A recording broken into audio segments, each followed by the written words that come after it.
சொல்லுங்க, யாரு? உங்க புள்ள திருநெல்வேலியில படிக்காமல, ஆமா. அவன் என்ன காரியம் பண்ணிக்கிட்டு இருக்கான் தெரியுமா உங்களுக்கு? ஐயோ, என்ன பண்றேன்? வாசல்ல கோலம் போட்டுக்கிட்டு இருந்தேன். என்கிட்ட வந்தான், நீங்க ஒழுங்கா புள்ளி வைக்கீங்களா இல்ல உங்களை நான் கிள்ளி வைக்கவான்னு சொல்லுதான். நீங்க எங்க இருந்து பேசுறீங்க? திருநெல்வேலியில இருந்து பேசுதான். எனக்கு 60 வயசு ஆகுது. இது இளவட்டத்துல ஏதாவது ஒரு புள்ள கிடைச்சதுல என்ன செய்வாங்க? செருப்பை கட்டிக்க அவனை அடிக்க வேண்டியதானே?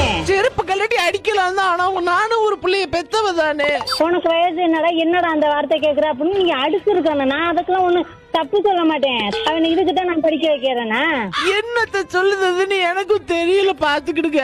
மானம் கட்ட அப்படியே அத்தன் புத்தி அப்படியே இருக்கும் போல காமநாட்டுக்கு. மானம் கட்டுப்பட்டு வாங்க, நான் செருப்பை கடிச்சு. ஒரு நிமிஷம் இருங்க அம்மா. அக்கா அக்கா அத என்ன இதெல்லாம் விளையாட்டாயா? யார் என்ன சொல்ல நம்பிடுதாயா? அப்படிலாம் இல்ல. அவன் நேரம் வரைக்கும் இந்த மாதிரி தப்பானது இந்த ஊருக்குள்ள இருந்திருக்கேன். அந்த மாதிரி பேசுனது இல்ல. அப்ப நான் சொல்லும் போதே சொல்ல வேண்டியதானே.